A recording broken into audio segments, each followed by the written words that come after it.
Hello दोस्तों, बागी classes में आपका स्वागत है। आज हम देखेंगे ग्रुप डी में पूछे गए क्वेश्चन।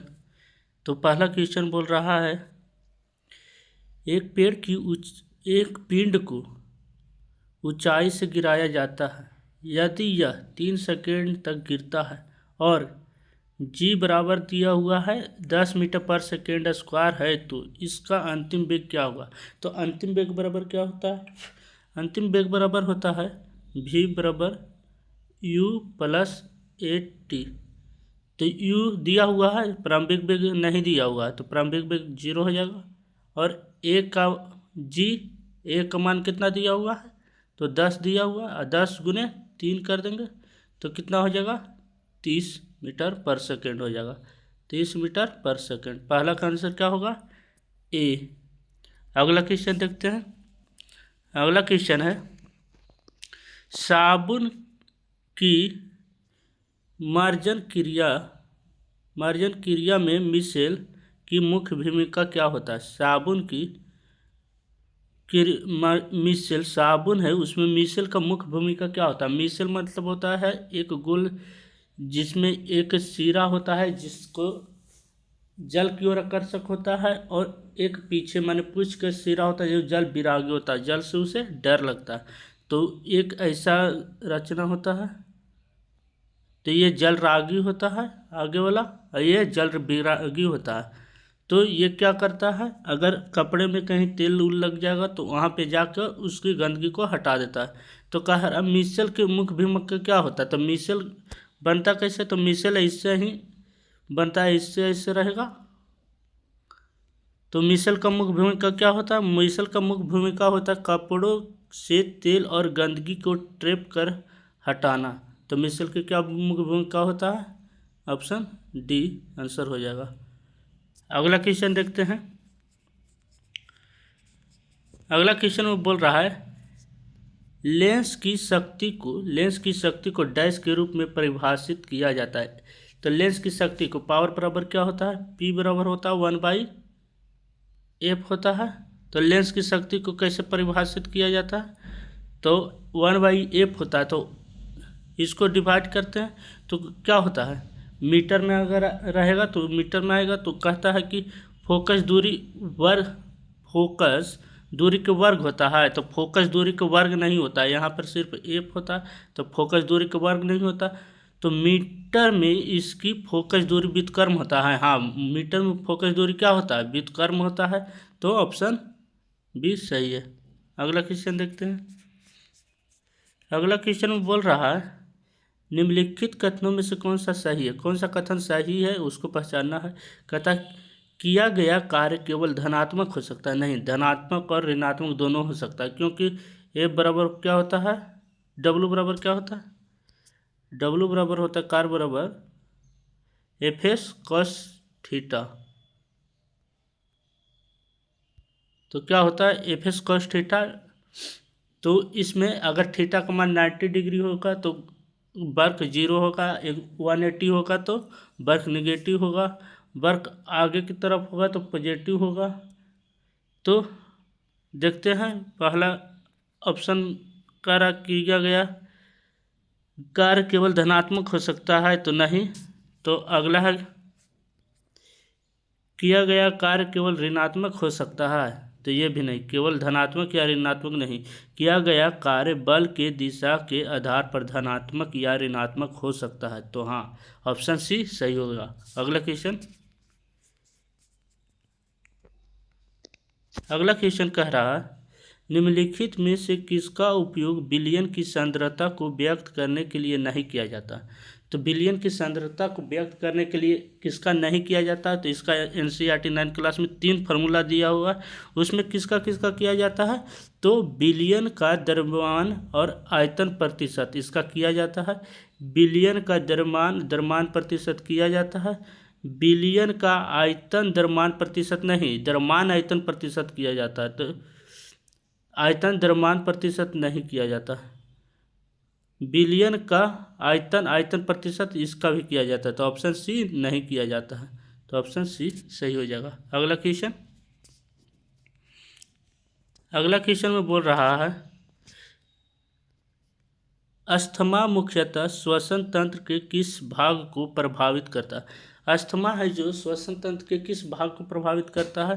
तो कह रहा है श्वास नली, नहीं, श्वास नली को नहीं प्रभावित करता है, डायफ्राम को भी नहीं करता है, ब्रोंकी और ब्रोंक्यूल्स का प्रभावित करता है, ब्रोंकी और ब्रोंक्यूल्स को प्रभावित करता है अस्थमा बीमारी में।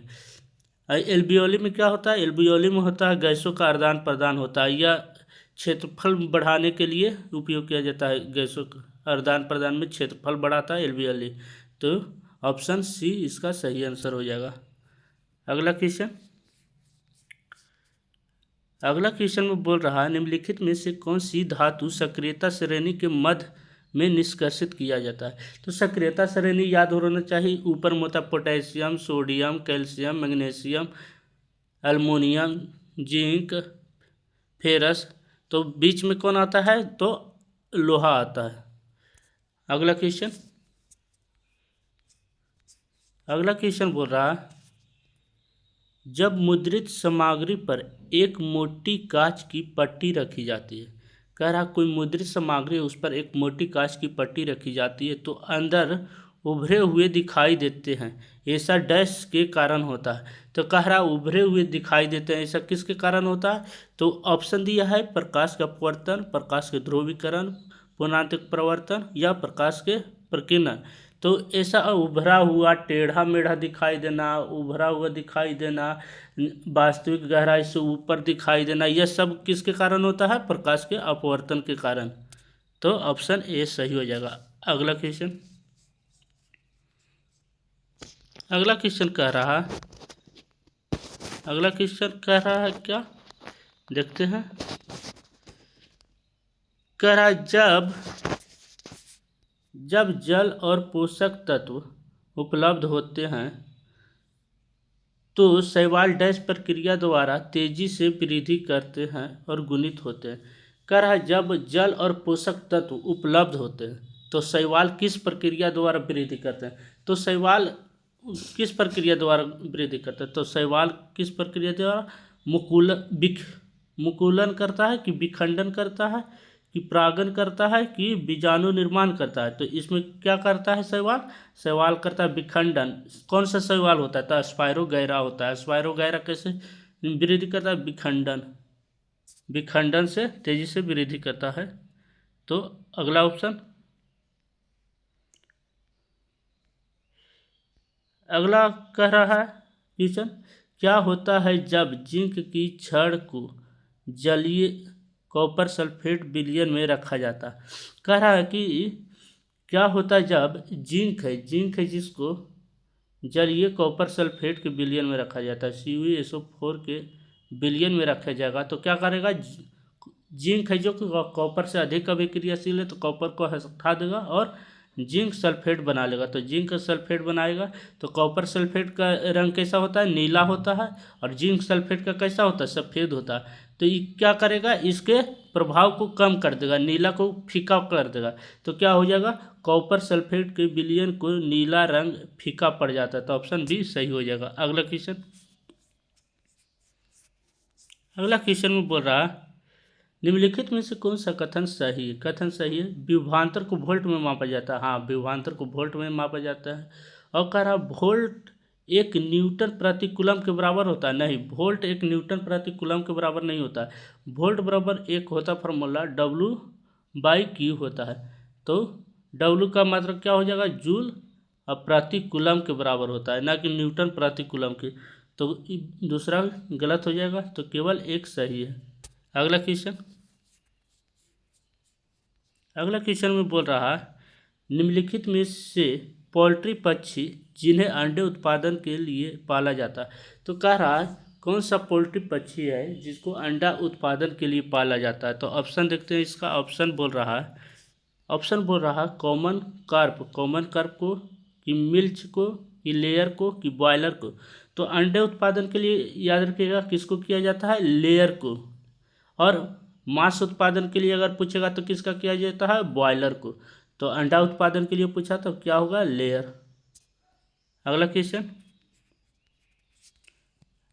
क्वेश्चन बोल रहा है कोशिका विभाजन की क्रिया कोशिका विभाजन किस विधि द्वारा द्विगुणित गुणसूत्रों को अगुणित युग्मों में विभाजित किया जाता है? तो को कह रहा कोशिका विभाजन की किस विधि द्वारा द्विगुणित गुणसूत्रों को अगुणित युग्मों में विभाजित किया जाता है?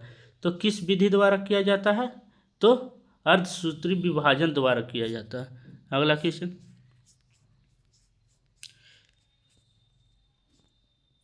अगला क्वेश्चन बोल रहा है एक ध्वनि तरंग 50 हर्ट्ज एक तरंग पूरी करने में कितना समय लगेगा? तो आवर्तकाल बराबर क्या होता है? टी बराबर होता है 1/f यानी कि 1/आवृत्ति होता है। तो 1/50 कर देंगे तो कितना आंसर आ जाएगा? 0.02 सेकेंड लगेगा इसको पूरा करने में। तो ऑप्शन डी आंसर हो जाएगा।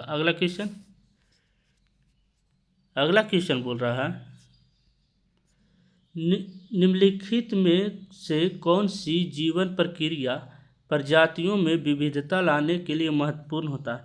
तो कह रहा है इसमें से कौन सी ऐसा प्रक्रिया है जो प्रजातियों में विभिन्नता लाने के लिए महत्वपूर्ण होता है? तो लैंगिक जनन विभिन्नता लाने के लिए प्रयुक्त होता है। तो ऑप्शन ए ही सही हो जाएगा, लैंगिक जनन में ही विविधता आता है। इसमें क्या होता है? इसमें होता है 46 क्रोमोसोम होता है जो 46 दोनों तरफ बढ़ जाता है। तो इसमें विविधता अधिक आता है इसमें। और एक होता है लैंगिक प्रजनन, एक अलैंगिक प्रजनन क्या होता है? 46 होता है जो 23 में बढ़ जाता है। तो अधिक विविधता किस में आता है? उसमें भी आता है, अलैंगिक में भी आता है विविधता, लेकिन अलैंगिक से अधिक किस में आता है? लैंगिक प्रजनन में अधिक विविधता आता है। तो ऑप्शन ए सही हो जाएगा। अगला क्वेश्चन बोल रहा वह प्रक्रियात्मक समूह जिसमें ऑक्सीजन विषम परमाणु नहीं होता है उसे क्या कहते हैं? तो कह रहा है जिसमें विषम परमाणु ऑक्सीजन नहीं होता है। जैसे कह रहा है कि कौन सा समूह होता है? जैसे कहता है कार्बोक्सिलिक समूह, COOH रहेगा तो क्या होगा? कार्बोक्सिलिक समूह होगा। कीटोन होगा, अल्कोहल होगा, OH रहेगा तो अल्कोहल समूह होगा। इसी प्रकार का रहा है कि ऑक्सीजन विषम परमाणु नहीं होता तो कौन सा होगा? हेलो अल्केन हो जाएगा। अगला क्वेश्चन बोल रहा है निम्नलिखित में से कौन सा कथन अस्थिर अनुपात के नियम को सर्वोत्तम रूप से वर्णित करता है?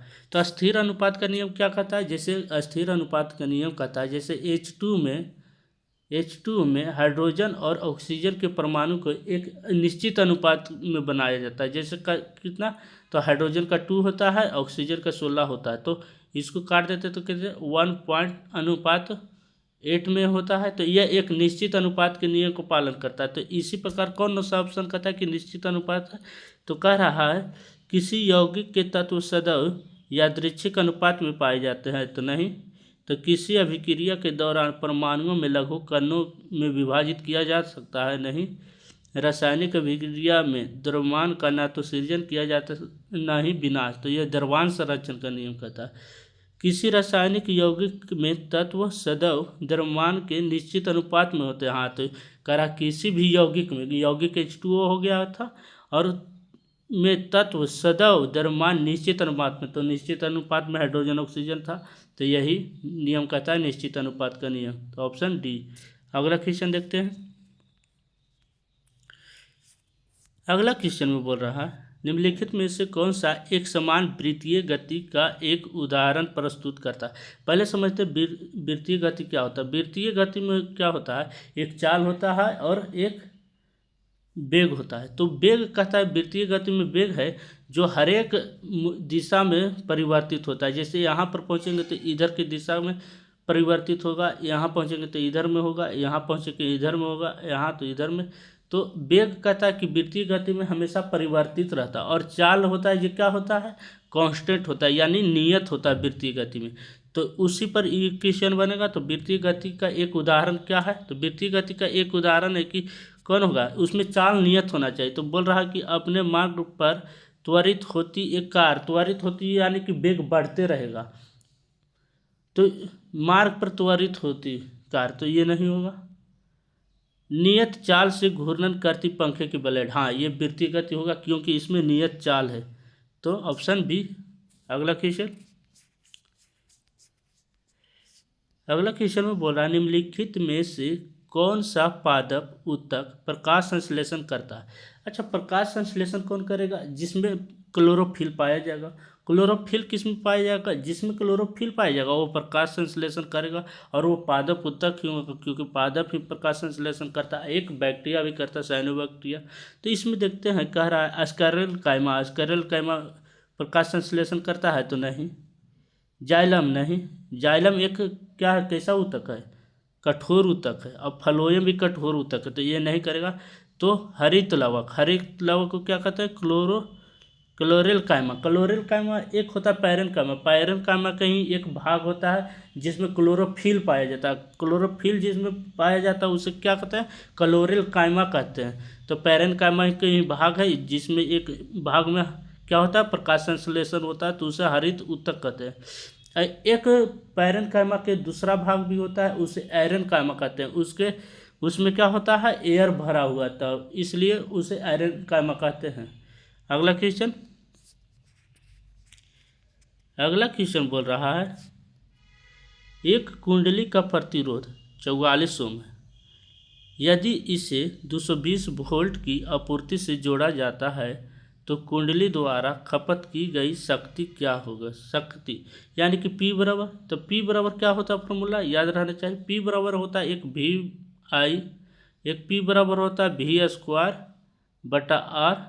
तो इसमें कौन फॉर्मूला लगेगा? तो R दिया हुआ है, V दिया हुआ है, यानी कि सेकेंड वाला। तो सेकेंड वाला लगेगा, तो इसको बनाते हैं सेकेंड वाला से। P बराबर होता है V² बटा R। तो V² यानी V दिया हुआ है 220 गुने 220 और बटा 44 हो जाएगा। तो 44 से इसको काट देते हैं, 5 बार में कट जाएगा। और 22 बचे 72 से 110 हो जाएगा, यानी कि 1100 वाट हो जाएगा। शक्ति का ऐसा मात्रा क्या होता है? वाट। तो 1100 वाट ऑप्शन बी में है, तो ऑप्शन बी सही हो जाएगा। अगला क्वेश्चन, अगला क्वेश्चन में कह रहा है पृथ्वी की परिक्रमा एक वृत्तीय पथ पर नियत गति से करने वाले उपग्रह की गति एक समान वृत्तीय गति का एक उत्कृष्ट उदाहरण है।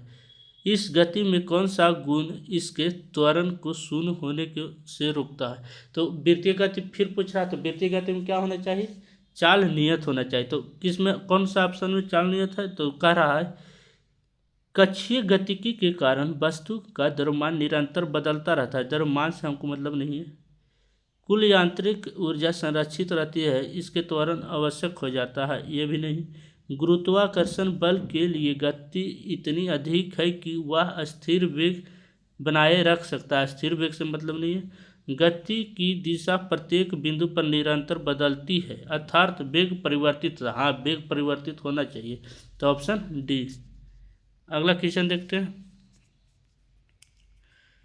अगला क्वेश्चन में बोल रहा है क्या होता है जब नेपथलीन बॉल को खुली जगह में धातु की प्लेट में जला दिया जाता है?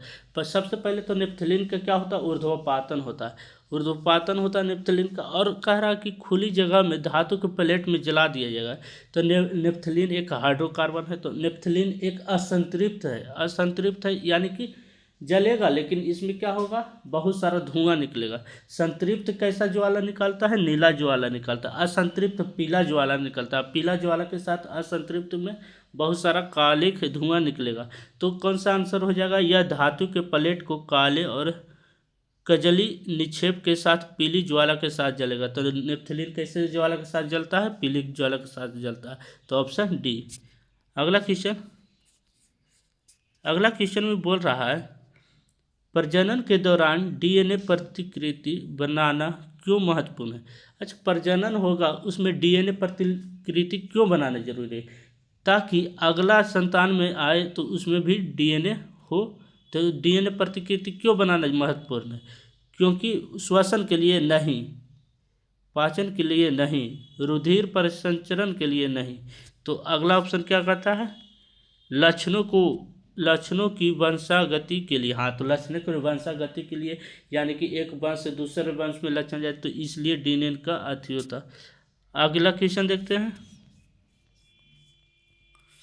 अगला क्वेश्चन में बोल रहा है, निम्नलिखित में से कौन सा विकल्प मछली संवर्धन कल्चर फिशरी शब्द का सर्वोत्तम रूप से वर्णन करता है। तो कह रहा मछली संवर्धन के लिए कौन सा शब्द है जो सर्वोत्तम रूप से वर्णन करता है। तो कह रहा क्या, कृत्रिम संसाधनों से मछली पकड़ना नहीं, समुद्री जल में से मछली पकड़ना नहीं, मछली संवर्धन मतलब कि मछली का पालन करना, यही मछली संवर्धन है। तो ऑप्शन सी सही हो जाएगा।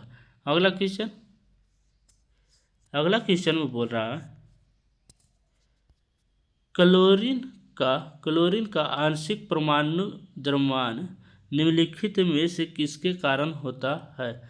तो कह रहा क्लोरीन का आंशिक परमाणु द्रव्यमान किसके कारण होता है, निम्नलिखित में से किसके कारण होता है। तो कह रहा किसके कारण होता है, इसके यौगिक प्रकृति के नहीं, तो प्रायोगिक त्रुटि के नहीं, आयनों की उपस्थिति के नहीं, तो समस्थानिक की उपस्थिति, हाँ समस्थानिक के उपस्थिति के कारण होता है। तो ऑप्शन डी हो जाएगा।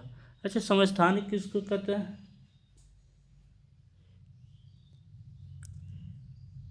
ऑप्शन डी हो जाएगा। समस्थानिक किसे होते हैं कहते हैं, कमेंट में बताइएगा। आज का अंतिम सवाल था। Thank you very much.